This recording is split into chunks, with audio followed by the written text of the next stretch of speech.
সন্ধ্যার ভায়োলিন। লেখনীতে বৃষ্টি ইসলাম। পর্ব সংখ্যা 10। আবরার শীতল চক্ষুদয় পরক্ষণে লাল হয়ে উঠল। চোয়াল চেপে ধরে দাঁতে দাঁত ঘষে হাত মুষ্টিবদ্ধ শক্ত চেপে ধরল। অতপর চোখ মেলে তাকিয়ে শীতল কণ্ঠে শুধালো, আমিও কাল তাহলে তোর সাথে যাব? আচ্ছা ঠিক আছে, আমি অফিস থেকে বেরিয়ে তোকে কল দিব। এখন আসি। এখনই কোথায় যাচ্ছিস? ডিনার করে যাস? না রে, আরেক দিন করব। এখন উঠি, মামিকে বলিস আমি গেলাম।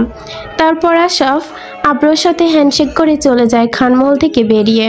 নিহা দোতলা থেকে মহলের নিচে নামছে টিভি দেখবে বলে, যার দরুন সোফার কাছে এসে দাঁড়ালো। আকস্মিক নিহা খেয়াল করলো ড্রয়িং রুমের সোফায় আব্র বসে আছে। নিহা এগোতেই ড্রয়িং রুমের দিকে কাছে যেতে নিহা তার নজরে বন্দি করলো। সোফাতে বসে থাকা আব্রর চোখে শিরা লাল হয়ে আছে, যেন চোখে আগুন লাভা বের হচ্ছে। অগ্নিযোদ্ধর রক্তিমাকার ধারণ করেছে। হাতের আঙ্গুল মুষ্টিবদ্ধ করে শক্ত করে চেপে ধরে রেখেছে নিজের দিকে। তাকিয়ে আছে ও সে। নিহা আব্রর এই ভয়ার্ত প্রতিচ্ছবি দেখে আটকে উঠল। পূর্বে নিহা আব্রকে এত উত্তেজিত অবস্থায় দেখেনি হয়তো। নিহা তড়িঘড়ি করে ড্রয়িং রুম ত্যাগ করলো। রাত 10টার দিকে সবাই ড্রয়িং রুমে বসে খাবার খাচ্ছেন, কিন্তু আব্র সেখানে অনুপস্থিত ছিল। আব্র মহলে নেই, বাহিরে গিয়েছে। ডাইনিং টেবিলে সবার কথা বলছে। আজকাল কোম্পানি সামলানো বড় ঝামেলার হয়ে যাচ্ছে, অনেক লোকসান হচ্ছে। কোম্পানিরই কোনো লোক বাইরে অগোচরে গোপন খবর ছড়াচ্ছে। অতপর খাবার খেয়ে যে যার রুমে চলে গেল, তাদের শয়নকক্ষে। ওহুও চলে গেল তার রুমে। রাত 1টা বাজে। ওহু এখনো ঘুমায়নি, ঘুম আসছে না তার। শীতল চোখে জোর করে ঘুমানোর চেষ্টা করছে। আর কারণ আব্র এখন মহলে ফেরেনি। ওহু বিষয়টা নিয়ে চিন্তিত, কারণ আব্র আগে কখনো এত রাত পর্যন্ত কারণ ছাড়া মহলের বাইরে থাকেনি বলে ওহু জানে। হঠাৎ আব্রর জন্য অজানা ভয়ে চেপে ধরেছে, কলবের সঙ্গে উৎকণ্ঠাও। কিন্তু এই অনুভূতির নাম কি, যাকে সে সহ্য করতে পারে না? তার জন্য এত কিসের উৎকণ্ঠা জমেছে ললাটে? ওহু ব্যালকনিতে দাঁড়িয়ে বাহিরে গেটের দিকে তাকিয়ে রইল। রাতের আকাশে তারা নক্ষত্রগুলো গুনছে সে। ওহুর রুমটা মহলের বাইরের কাছাকাছি বিদায় বাগান থেকে ফুলেরা মৃদু সুবাস নাকে ভেসে দিচ্ছে। হঠাৎ রাত 1:25-এর দিকে আব্রর গাড়ি খানমহলের গেটের ভেতরে প্রবেশ করে। গাড়ি আসার শব্দ শুনে হু পুনরায় মহলের গেটের দিকে তাকায়। অব্র এসেছে দেখে হুর পাজরে ধুকপুকুনি বেড়ে যায়। অব্র গাড়ি থেকে নেমে সোজা অন্দরমহলের ভেতরে প্রবেশ করে, যার দরুন পরবর্তীতে হু আর অব্রকে দেখতে পেল না। আব্রর যাওয়ার পানে তাকিয়ে ওহু একটা দীর্ঘশ্বাস ছাড়ে। অতপর বেলকনি ছেড়ে ওহু তার রুমে চলে আসে। পালঙ্কে গায়ে দিয়ে চোখের পাতা জোড়া এক করে। চারপাশে ঘিরে রয়েছে অন্ধকার প্রাচীর সুড়ঙ্গ, পৃথিবীর অন্তরালে লুকিয়ে থাকা এক নির্মম কারাগার। লোহার শক্ত গেট দিয়ে প্রতিটা কক্ষ বদ্ধ। সেখানে বন্দী অসংখ্য মানুষ, তাদের চোখে হতাশার কায়া, শরীরের নির্যাতনের দাগ। সেই সুড়ঙ্গের চারপাশে উঠে দাঁড়াতেই এক গম্বুজাকৃতির ঘর। সেখানে চলছে এক ভয়াবহ অনুষ্ঠান। মানুষের দেহ কাটাছেঁড়া, রক্তের লাল নদী ভেসে যাচ্ছে সবকিছু। মাত্র একজন অজ্ঞান হয়ে ধারালো ছুরির আঘাতে খুন করা হয়েছে। তার শরীরের চামড়া প্রথমে ছাড়িয়ে নেওয়া হলো, তারপর তা ফেলে দেওয়া হলো গরম পানির কুয়াতে, যাতে সিদ্ধ হয়ে যায়। কি বিশ্রী গুমট পরিবেশ তৈরি হলো। বাতাসে বিষাক্ততা হয়ে উঠল। সবাই মুখে মাস্ক পরে আছে।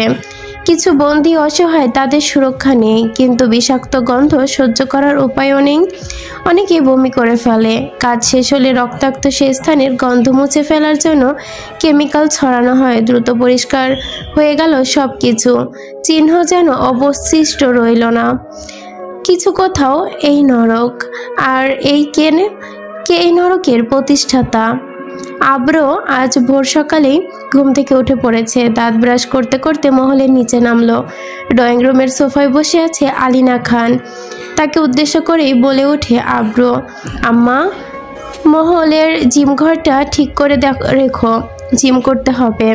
ঠিক আছে, ঠিক করে রাখবো নে, তুই ফ্রেশ হয়ে নে, আমি কফি পাঠাচ্ছি তোর রুমে। একটু পরে পাঠাও, আমি মহলের বাহির থেকে হেঁটে আসি একটু।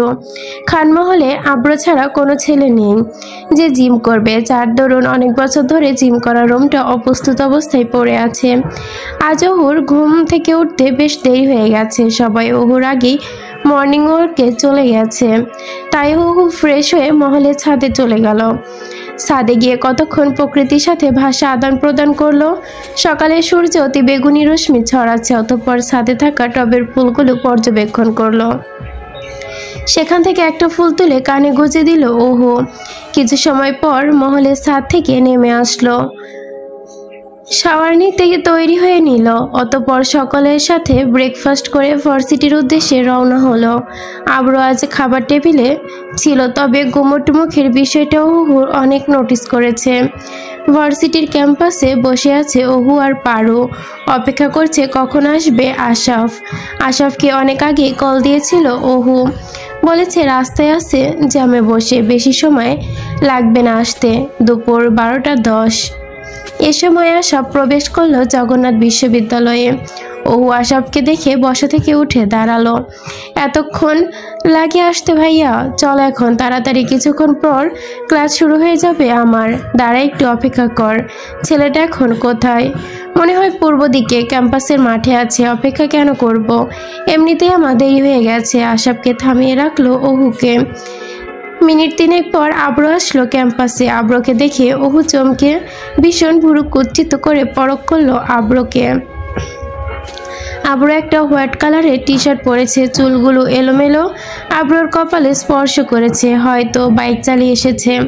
সুটামদেহী আব্রের পেশিবহুল হাতে শিরাগুলো টান টান হয়ে আছে। টি শার্ট পরায় তা সবার নজরে বন্দী। যে দৃশ্য দেখে যে কোনো রমণী মাতাল হয়ে যাবে, ওহু তার ব্যতিক্রম নয়। আশেপাশে তাকিয়ে দেখলো ওহু। যারা আব্রকে খেয়াল করেছে তারা সবাই হা করে তাকিয়ে আছে, যেন আব্রকে গিলে খাবে। ওহু উষ্ঠ প্রসারিত করে আওড়ালো মৃদু স্বরে, ওনাকে এখানে আসতে কে বলেছে? আশাফ জবাব করলো, আব্র নিজেই এসেছে। ওহু ঠোঁট বাঁকালো, বলি ছুড়ল তৎক্ষণাৎ, ওনাকে কেন বললে এই ব্যাপারে? আমি বলেছি। ওহু মনে মনে আওড়াতে থাকলো, উনি কি আমাকে সেভ করতে এসেছে নাকি নিজের জন্য মেয়ে পটাতে এসেছে, এই ভাব নিয়ে। আশাফ হাঁক ছুড়ে, চল এইবার। ওহু ছেলেটা ক্যাম্পাসেই খুঁজে পেল, বন্ধুদের সাথে আড্ডা দিচ্ছিল মাঠে বসে। ও সেখান থেকে একটা ছেলে দেখিয়ে দিয়ে বলল, ওই যে কালো শার্ট পরা ছেলেটাই। আশাফ থামলো, বলল, তোরা এখানেই থাক, আমরা আসছি কথা বলে। এই বলে অব্র আর আশাফ এগিয়ে গেল আড্ডার মাঝখানে। ছেলেটার পেছনে দাঁড়ালো, বলি ছুড়ল, এই ছেলে শোনো। ছেলেটা উঠে দাঁড়ালো, শার্টের কলার হাত দিয়ে আওড়ালো। হ্যাঁ, কি হয়েছে? আশাফ শীতল কণ্ঠে স্বাভাবিক ভঙ্গিতে জিজ্ঞেস করলো, তুমি ওকে বিরক্ত করছো কেন? সে তোমাকে তো তার উত্তর জানিয়ে দিয়েছে। আব্র নৈশব্দে দাঁড়িয়ে রয়েছে, কথোপকথন শুনছে, কোনো সংলাপ বুনছে তার মধ্যেখানে হয়তো। তখনই ছেলেটা বলে ওঠে কর্কশ ভাষায়, কে তুই? চিনিস আমাকে? জানিস কার সামনে দাঁড়িয়ে কথা বলছিস? আশাফের কণ্ঠ তখন অবধি শীতল হয়ে বলল, আমি আবারও জিজ্ঞেস করছি, তুমি ওহুকে বিরক্ত করছো কেন? জবাব আসে, ওরে আমি বিরক্ত করবো? ওরে আমার প্রেমিকা বানা। কথাটি পুরোপুরি শেষ করতে পারল না, তার আগে শান্ত আব্র উন্মাদ হয়ে এগিয়ে আসে, ছেলেটার গলা চেপে ধরে এক হাতে মাটি হতে হালকা ওপরে তুলে ফেলে তাকে। এইরকম কাণ্ডে সবাই আতকে ওঠে। ওহু ভয় পেয়ে পিছিয়ে যায় 2 কদম। ওই ছেলের বাকি বন্ধুরা এগিয়ে আসলে আশাফ ওদের সামলে নেয়। আব্রু এখনও ছেলেটার গলা চেপে ধরে আছে। ছেলেটা অনেক চেষ্টা করছে ছোটা, তবে আব্রুর এক হাতের শক্তির সাথেই যেন পেরে উঠতে পারছে না। ঘটনার অবনতি দেখে ওহু নিজেই ছুটে আসে। ওহু আব্রুর হাত স্পর্শ করে ছোট্ট করে ছোটাতে চাইল ছেলেটাকে। ওহু তাকিয়ে দেখলো আব্বুর চোখ রক্তিম বর্ণ ধারণ করেছে, রাগে ফুঁসছে কিভাবে। একটু আগে যখন ওহু আব্রুকে তখন দেখেছিল, তখন তো স্বাভাবিকই ছিল এর চোখ। অব্র এরকম প্রতিচ্ছবি সে যেন এই প্রথম দেখল। ওহু নিমিষেই ঢোক গিলল, আওড়ালো কাপা কণ্ঠে, স্বর আউড়িয়ে, ভাইয়া ছেড়ে দিন, নয়তো মরে যাবে, তখন অনেক বড় প্রবলেমে পড়ে যাবে, প্লিজ ছেড়ে দিন না ভাইয়া। এই প্রথম ওহু আব্রকে স্পর্শ করলো, তবে ভিন্ন পরিস্থিতিতে। আশাফও সঙ্গ দেয়, ছেড়ে দে আব্র, এবার এখানে অনেকে আছে। আব্র চোখ বুজে একটা দীর্ঘশ্বাস টেনে নেয় গহীনে, হাতের বাঁধন আলকা করে ছেড়ে দিল ছেলেটাকে, কিন্তু একেবারে জন্য ওহুর দিকে ফিরে তাকালো না। ছেলেটা মাটিতে পড়ে হাঁপাচ্ছে। তখন আব্র সেখানে উপস্থিত সবাইকে উদ্দেশ্য করে হাত ছুড়ে, আজকের পর থেকে যদি আর কেউ ওহুর দিকে চোখ তুলে তাকায়, তার হাল এর থেকেও জঘন্য হবে। এত মাটির ওপরে আছে, কিন্তু তাকে আমি মাটির ওপরে রাখতে দিব না, পুরো মাটির নিচে পাঠিয়ে দিব। এই আবরার খান আব্র বলেই রক্তিম চোখ আবারও রাঙায়। তৎক্ষণাৎ আশাফের সাথে ক্যাম্পাস ছেড়ে বেরিয়ে চলে আসে, কিন্তু ওর সাথে কোনো সংলাপ বনে না। ওহু এই অনাকাঙ্ক্ষিত ঘটনায় ভীষণ ভয় পেয়ে যায়, বিশেষ করে আব্র যে এত রাগী, এটাও ওহুর অপ্রত্যাশিত ছিল। আব্র আর আশাফ চলে আসার পরপরই ওহু চলে আসে তাদের পিছনে ক্লাস অ্যাটেন্ড করার জন্য। মহলে এসে ভার্সিটিতে ঘটে যাওয়া ঘটনার ব্যাপার কিছু বলে না ওহু কাউকে। ওহু মহলে এসে আজ দুপুরের খাবারও খায়নি। ওই যে ওহু ভার্সিটি থেকে মহলে ফিরে নিজের কক্ষে দরজা বন্ধ করে দিয়েছে, আর খোলেনি। ওহু আজ কোচিংয়েও যায়নি। ওহুর ভীষণ ভয় পেয়েছে দুপুরের ঘটনায়। এসব মারামারি থেকে সে সবসময় এড়িয়ে যায়, তবে আজ তারই সামনে এমন কিছু ঘটে গেল। সন্ধ্যাবেলা ওহু নিজের রুম থেকে বের হয়, বাইরে এসে দেখে সবাই ড্রয়িং রুমে বসে গল্প করছে। ওহু মহলটা ঘুরে দেখলো পুরো। ওহু খেয়াল করলো আব্র মহলের কোথাও নেই, এমনকি তার রুমেও নেই। ওহু ভাবছে হয়তো ভার্সিটি থেকে আর মহলে ফেরেনি আব্র, সন্ধ্যা হয়ে গেছে। তার নামিজ এসেছে ওহুকে পড়াতে। রুমে গিয়ে ওহু পড়তে বসেছে, তবে পড়ার খেয়াল আজ নেই। বেশ চিন্তায় অব্রর জন্য, তাই আজ তাড়াতাড়ি করে তানহাকে বিদায় জানিয়ে দিল। ওহু ভাবছে আব্র ভার্সিটি থেকে বেরিয়ে বাইরে গিয়ে আবার ঝামেলা করলো না তো। আবার পরক্ষণে এই আলাপন ভেবে ঠোঁট উল্টালো যে আব্র ভাই কেন এত এরকম কাণ্ড ঘটালো, তাও আবার আমার জন্য। ওহু ড্রয়িং রুমে বসে সিফা আর নেহার সাথে গল্প জুড়েছে আর টিভি দেখছে। আবরার জন্য ওহুর ভীষণ চিন্তা হচ্ছে, মনটা বড় হাঁসফাঁস করছে। আবরার কোনো কন্ট্যাক্ট নাম্বারও নেই ওহুর কাছে যে ফোন দিয়ে খোঁজ নেবে, আর এটাও ভাবছে কল দিলেই কি বা জানি বলে। কিছুক্ষণ পর ওহুর মনে পড়লো আশাফ ভাইয়াকে কল দিলে একবার জিজ্ঞেস করলে কীরকম হয়। যেমন ভাবনা তেমনই কাজ। ফোন হাতে নিয়ে আশাফের ফোনে কল করলো। আশাফ কল রিসিভ করলো তৎক্ষণাৎ। আসসালামু আলাইকুম ভাইয়া। ওয়ালাইকুম আসসালাম। উদ্বিগ্ন কণ্ঠে আওড়ালো আশাফ। কিরে, কি হয়েছে? কিছু হয়েছে নাকি আবার? ওহু নরম স্বরে বলল, না ভাইয়া তেমন কিছু না, আসলে চাচি যান আব্র ভাইয়ের কথা জিজ্ঞেস করছিল। ভাইয়া এখনো মহলে ফিরেনি তো তাই। আপনি কি জানেন ভাইয়া কোথায়? মামির কাছেই তো আব্রর নাম্বার আছে। আচ্ছা আমি আব্রকে বলছি ফোন দিয়ে দিতে। ধন্যবাদ ভাইয়া। আসসালামু আলাইকুম। ওয়ালাইকুম আসসালাম। ভালো থাকিস। জি ভাইয়া, আপনিও। ও ফোনটা রেখে কিছুটা হাঁপ ছেড়ে বাঁচলো, আবার মনে মনে এই ভয় চেপে ধরলো আশাফ ভাই আবার না আব্র ভাইয়াকে বলে দেয় আমি ফোন দিয়েছি ওনার খোঁজ নিতে, তাহলে তো আরেক কাণ্ড রটে যাবে ভেবেই ওহু কপালে হাত দিল। কপাল চাপড়াতে লাগলো। চিন্তা করতে করতে অপেক্ষার প্রহর শেষ হলো ওহর। আব্র মহলে ফিরেছে কিছু সময় আগে, তবু আব্র এখন রুমে আছে তা দেখা পেল না ওহু আব্র যখন মহলে ঢুকেছিল ওহু তখন তার রুমে ছিল। আব্র মহলে ফিরেছে শুনে ওহুর চিন্তা মুক্ত হলো।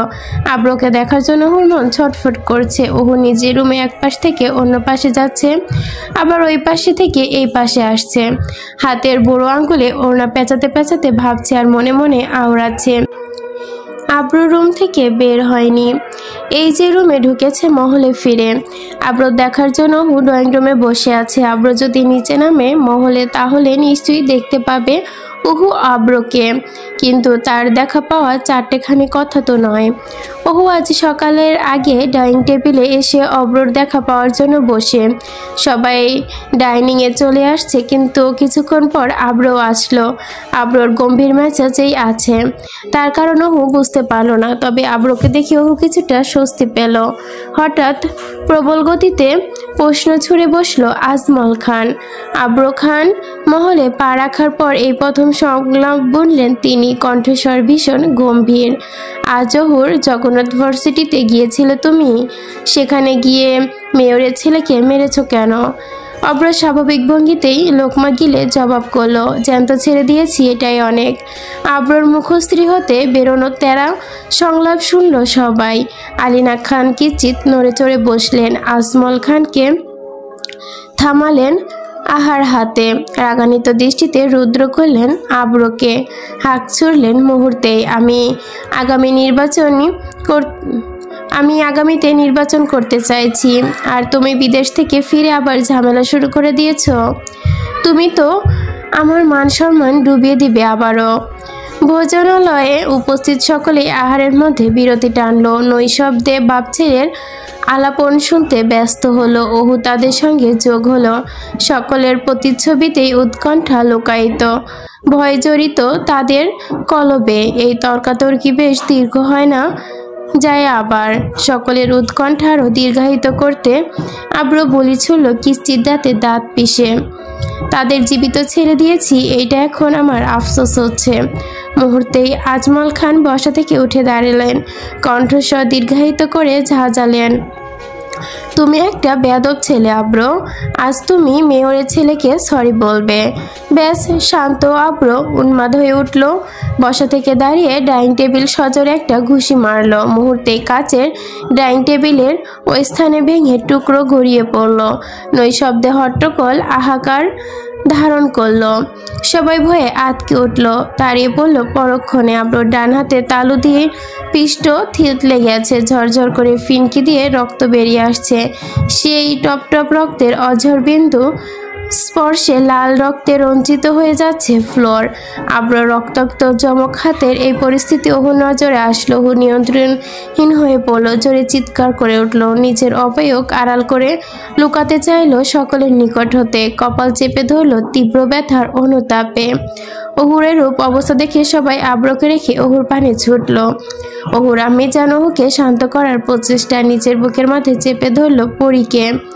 ওহুর নিঃশ্বাস ঘন হতে লাগলো ক্রমশ। ওহুরের রূপ প্রতিচ্ছবি দেখে আব্র ভরকে গেল, দুটো হাত পেছনে সরিয়ে নিল। ওকে শান্ত করার প্রয়াসে 2 কদম পা বাড়ালো তাহার দিকে। ওহু আব্রকে এগিয়ে আসতে দেখে আরো গুটিয়ে নিল। ইশারায় আব্রকে দূরে যেতে বলল। ওহুর মুখশ্রী ঘেমে লেটে রয়েছে চুল। আসলে ওহু মানসিকভাবে বিপর্যয়গ্রস্ত। এমন অবস্থায় আছে যারা রক্ত কিংবা ভয়ঙ্কর কিছু দেখলে মস্তিষ্ক নিয়ন্ত্রণহীন হয়ে পড়ে। ওহু তাদের মতোই একজন ভুক্তভোগী। আব্র আর এখানে দাঁড়ালো না, জলদি পা বাড়িয়ে রক্তাক্ত হাত নিয়ে নিজের রুমে চলে গেল। আব্রর পিছনে আলিনা খান ও নিহা গেল। সবাই আহার এখানেই অন্তিম হলো। আব্র চলে যাওয়ার কিছুক্ষণ পর ওহু কিছুটা শান্ত হলো। পরক্ষণে ওহুর আম্মি জান আর শিফা মিলে ওহুকে রুমে নিয়ে গেল। ওহুর আম্মি জান ওহুকে রুমে নিয়ে আসে। কিছু মুহূর্ত মস্তিষ্ক জুড়ে হানা দেওয়া দৃশ্যপট ভোলার জন্য ঘুম পাড়িয়ে দেওয়ার চেষ্টা চালায়, তবে ওহুর 2 চোখের পাতা কিছুতেই যেন এক করতে পারছে না। শুধু বড় বড় দৃষ্টিতে তাকিয়ে রয়েছে রংচটা দেওয়ালের পানে। ঘণ্টাখানেক পর ওহু নিজের মধ্যে অনুভব করলো ট্রমা থেকে বের হচ্ছে। ওহুর আম্মি জান তৎক্ষণাৎ প্রশ্ন করলেন মাথায় হাত বুলিয়ে, কেমন লাগছে মা এখন তোমার? ওহু ছোট্ট জবাব, ভালো। কিছু খাবে তুমি? কিছু কি চাই তোমার? ওহু মাথা নাড়িয়ে নাবোধক ইঙ্গিত করলো। ঠিক আছে, তাহলে তোমার জন্য কিছু খাবার খাইয়ে আমি ওষুধ খাইয়ে দিচ্ছি। তারপর ওহুর আম্মি জান ওহুকে পুনরায় আহার করালেন, সাথে ঔষধও খাওয়ালেন। পরক্ষণে চলে গেলেন ওহুর কক্ষ থেকে বেরিয়ে। চলে যাওয়ার সময় আদেশ করলেন দ্রুত ঘুমাতে। ওহুর ঘুম আসছে না, শুধু এপাশ ওপাশ করছে। এমনিতেই দুপুরের অনাকাঙ্ক্ষিত ঘটনার জন্য ওহু খুব চিন্তিত। ওহু ভাবতেও পারেনি আজ আব্র ভাইয়া এরকম কিছু ঘটাবে। পূর্বে যখন আশাফের কাছে এই ব্যাপারে নালিশ করত, ঝগড়া বিবাদ ছাড়াই আশাফ সব সামলে নিত। হঠাৎ কি এলাহি কাণ্ড রটে গেল ভার্সিটির মহলে। ওর প্রচণ্ড ইচ্ছে জুড়ছে বক্ষে আব্রু ভাইয়াকে গিয়ে একবার দেখে আসতে। সে এখন কেমন আছে, তবে আব্রুর কাছে যেতে ভয় লাগে ওহুর। কি জানি আবার ওহুকে দেখে কি না কি বলে ফেলবে। তবে যাই বলুক, ওহুকে একবারের জন্য হলেও যেতে হবে, তাকে যেতে হবেই, এটাই যথার্থ। যার ফলে ওহু বক্ষে একটু শক্তি সঞ্চয় করলো, মাথায় একটা ওড়না টেনে দিল, রুম থেকে বেরিয়ে অব্র রুমের দিকে হাঁটা ধরলো। ওহুর হৃদস্পন্দন যেন আকাশ ছুঁয়ে যাবে, খুব ভয় চেপে ধরলো কলবে। ওহু আব্রু রুমের সামনে গিয়ে দাঁড়ালো। পরখ করলো আব্রু রুমের দরজাটা খোলা আছে পূর্বে থেকে। নিঃশব্দে দরজা এড়িয়ে সামনে গেল সে। বাম নিলয়ের ধুকপুকনি যেন ওহু নিজেই নিজেরটা শুনতে পাচ্ছে। হৃৎপিণ্ড কেঁপে উঠছে বারংবার। ওহু কক্ষের অন্দরে প্রবেশ করলো। পরখ করলো অব্র ভাইয়ের রুমের ভেতরে ডিম লাইট মৃদু মৃদু আলো ছড়াচ্ছে। ওহু আশেপাশে চোখ বুলিয়ে অব্রকে খোঁজার প্রয়াস। ওহুর চোখ পড়ল আকস্মিক আব্রর উদাম গায়ে পালঙ্কে বসে আছে, মেঝেতে পা ছুঁয়ে আছে তার। বাহিরে বেলকনির দিকে অগাধ দৃষ্টি। আব্রর প্রতিচ্ছবি দেখা যাচ্ছে না, কারণ সে ওহুর পেছনে। বেলকনির দিকে সামনের দিকে তাকিয়ে ওহু খেয়াল করলো সুঠামদেহী আব্রর পিঠের ডান পাশে ওপরে মাঝামাঝি সাইজের একটা ট্যাটু জলজল করছে। এদিকে অব্র ওহুর সামনে তাকিয়েছিল বলে পিঠে ট্যাটু নজর এড়িয়েছে। আব্র বস্ত্রহীন অবস্থায় বসে আছে দেখলো পুনরায়। চোখ জোড়া নিচে নামিয়ে ফেললো মুহূর্তেই, সাথে তারপরও কয়েক সেকেন্ডের ঢোক গিল। বাম পাঁজর চেপে ধরলো ক্ষণিকেই। আব্র কার উপস্থিতি টের পেল, পেছন ফিরে চাইলো ঘাড় কাত করে। পরখ করলো বেসামাল নয়নের চন্দ্রবালাকে। তার পিঠ পেছন বরাবর অবস্থান করছে, মাথা নত করে দাঁড়িয়ে, অবাধ হয়ে ছলছল চোখে চেয়ে। মাথায় শুভ্র একটা ঘোমটা টানা বেশ বড়। ওড়নার বর্ণ এক হাতে দিয়ে ধরে রেখেছে, যেন ওড়না মাথা থেকে পিছলে না যায়। চোখের সাদা মনির কি মাতাল নিষ্পাপ চাহনি, যে চাহনি আব্রর রক্ষ বুকের স্থলে ইতিমধ্যে আঘাত এনে ফেলেছে। আব্রহুকে এত রাতে দেখে ভুরু কোচকালো, অতপর আবার এভাবেই বসে রইল না। উঠে দাঁড়ালো, খাটের পরে থাকা টি শার্টটা নিয়ে গায়ে জড়ালো। অব্র কিছুটা সামনে এগোতেই ওহুর নাকে ভেসে আসলো সিগারেটের বিচ্ছিরি গন্ধ। মনে হয় সেকেন্ডে সেকেন্ডে সিগারেট খেয়েছে লোকটা। ওহু তৎক্ষণাৎ আরেক হাত দিয়ে মুখ চেপে ধরলো, দুটো আওড়ালো বিঘ্নে। আব্র ভাইয়া পিছনে সরে যান একটু, আপনার মুখ থেকে সিগারেটের গন্ধ আসছে, এ গন্ধে বমি আসে আমার। অব্র তৎক্ষণাৎ পিছু সরে এলো, জবাব করলো ক্ষণিকে, তাহলে চলে যা। এখানে এসেছিস কেন? আমি চলেই যাব, ওই আপনার হাতের আঘাতটা একটু দেখতে এসেছি। একটু দেখাবেন? খুব কেটে গেছে বোধহয়। আব্র কণ্ঠস্বর দীর্ঘ হলো, হাত ছুল, কিছু হয়নি, সামান্য কেটেছে, দেখতে হবে না, যা তুই। আব্রর প্রতিচ্ছবির কথার উত্তরের সামনের দিকে তাকিয়েছিল। ওহুর দিকে ফিরে নয়। তৎক্ষণাৎ ওহু আব্রর সামনে গিয়ে দাঁড়ায়, দ্রুত সংলাপ করে, আমি চলে যাব, আপনি একবার দেখান হাতটা। আর আপনি এত ছোট ঝামেলাকে বড় বানালেন কেন? ছোটতেই শেষ করলে ভালো হতো না? অযথা নিজেকে আঘাত করলেন। ওহুর কথা শুনে আব্র রক্তিম চোখদয়ে ওহুর দিকে ফিরে চাইলো, আওড়ালো, থাপ্পড় খেতে না চাইলে এখান থেকে ফোট। ওহু ভয় পেয়ে গেল, আতঙ্কিত হামলা করলো। জোরপূর্বক আকস্মিক আব্রর হাতটা টেনে ধরে ফেললো।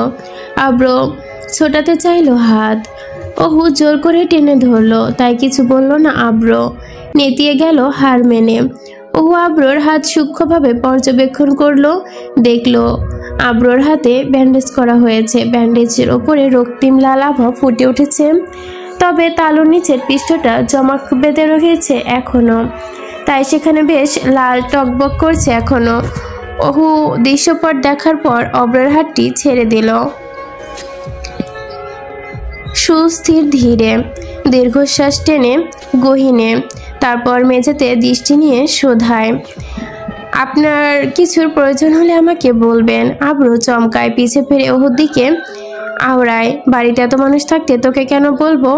এমনি বললাম। পরক্ষণে আব্র হাঁক ছুড়ে অন্যদিকে চেয়ে আমি আজ আশরাফের কাছে কল দিয়ে আমার খোঁজ জানতে চাইলি হঠাৎ?